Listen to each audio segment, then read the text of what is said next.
Bonjour, donc là c'est la première vidéo de la rentrée, de la préparation à l'agrégation interne, et on va parler d'algèbre linéaire.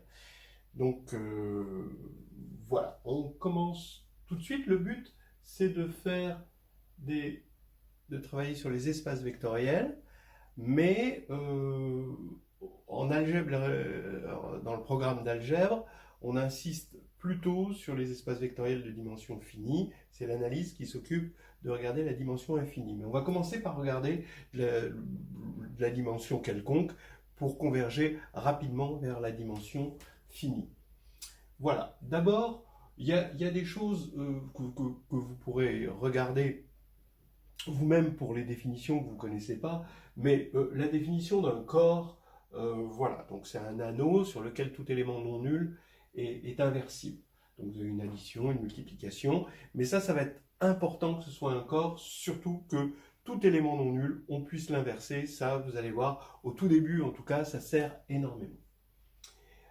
Il faut quand même avoir à l'esprit des exemples de corps. Donc parmi les exemples de corps, vous allez avoir R. Celui-là, on l'a toujours à l'esprit, j'ai envie de dire malheureusement, parce qu'il y en a plein d'autres. Bon, il y a C, et puis il y a aussi les corps Z sur PZ. Bon, vous le savez ou pas, hein, mais si P est premier, alors Z sur PZ, le quotient de Z par PZ est un corps, et ça vient de l'identité de Bezout, parce que tout élément qui n'est pas multiple de P, ben, modulo P, va être premier avec P, et on va avoir une identité de Bezout qui va nous donner un inverse de la classe de cet élément. Voilà des petites choses, et puis on peut faire de l'arithmétique avec Q. Donc globalement, essayez de travailler au maximum avec un corps K en vous imaginant que K c'est R, C ou Z sur PZ. Hein, voilà. Alors, qu'est-ce qui va se passer plus spécifiquement sur Z sur PZ? C'est une très bonne chose de travailler sur Z sur PZ. D'abord parce que ça permet de faire de comprendre des problèmes d'arithmétique, mais en fait surtout pédagogiquement sur Z sur PZ et en dimension finie, on va tout pouvoir compter. Et je pense que savoir compter les objets qu'on va introduire, le nombre par exemple, de parties libres, de bases, d'injections, de choses comme ça, de morphismes, tout ce qu'on va introduire, savoir les compter, c'est rassurant. C'est un test, même c'est un test assez fin pour voir si on a compris, hein, les notions. Et les mêmes notions qui sont valables sur des corps non finis. Donc ça, c'est vraiment quelque chose d'intéressant. Voilà, donc je vais commencer à parler de la définition d'espace vectoriel, donc c'est très général. Hein. Vous avez un ensemble E avec une loi plus et avec une loi externe, elle, qui est multiplie. Donc, vous voulez que E plus soit un groupe abélien, ça veut dire quoi? Ça veut dire que plus, ça va être une loi interne, ça veut dire qu'on additionne deux éléments de E et ça fait un élément de E.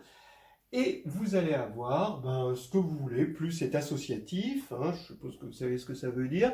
Il y a un élément neutre, ce sera le vecteur nul, hein, pour l'addition.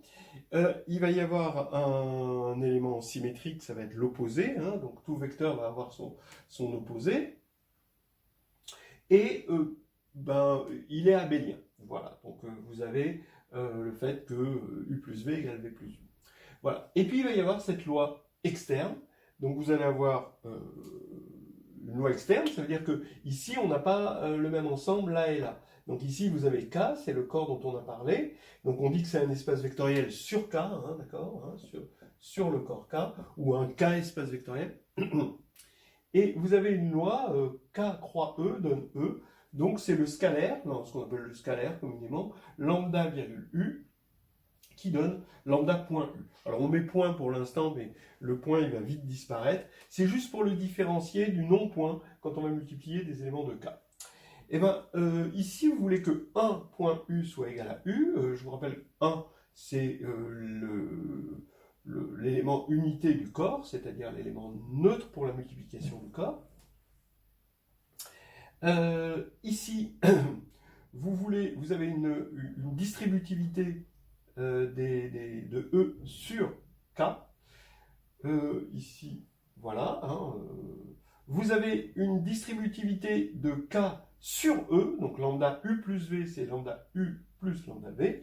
Et vous avez ce qu'on appelle la pseudo-associativité, lambda mu, donc ça c'est le produit dans le corps, point V, ça c'est le produit extérieur, c'est le lambda point extérieur, mu point V. Voilà, donc des choses assez naturelles. Alors, il y a des axiomes qui sont inutiles, parce qu'on les retrouve, mais ils vont être tellement utilisés. D'abord, si vous prenez lambda et que vous multipliez par le vecteur nul, eh ben, c'est le vecteur nul. Si vous prenez 0 et vous multipliez par un vecteur quelconque, eh ben, c'est le vecteur nul. Bon, j'ai noté pareil 0 et le vecteur nul. Si vous voulez, dans un premier temps, on peut mettre des flèches, mais ça ne va pas durer.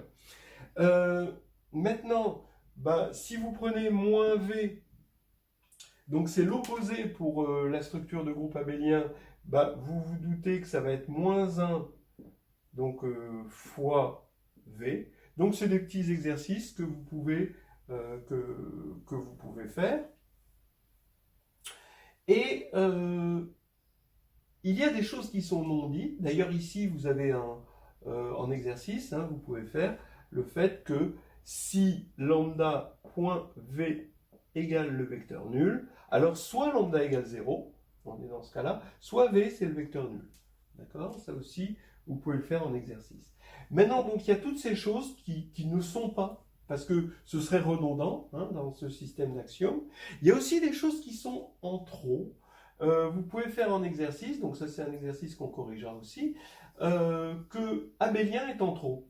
C'est-à-dire que c'est pas la peine de rajouter abélien. Bon, il est là, on va pas le jeter maintenant.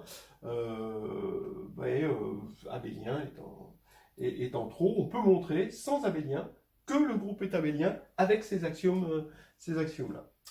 Voilà, on a dit déjà pas mal de choses. Le but maintenant, quel est le but? C'est le programme un peu de Descartes, c'est-à-dire de faire de la géométrie, c'est-à-dire de faire en sorte que la géométrie soit la plateforme commune à tous les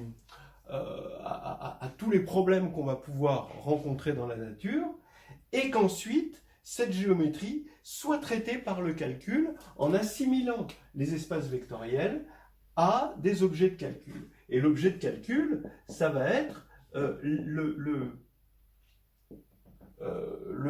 l'espace Kn. Voilà. Donc cet espace Kn, bon, dimension finie, ou après il y a l'équivalent de dimension infinie, mais faire en sorte que on puisse traiter des problèmes là-dedans où on peut faire du calcul. Et ça, c'est quoi? Ce petit funiculaire entre E et Kn, il va provenir de l'existence de bases. Alors je dis Kn, bon, après on peut avoir des choses plus en dimension infinie. Voilà. Ok.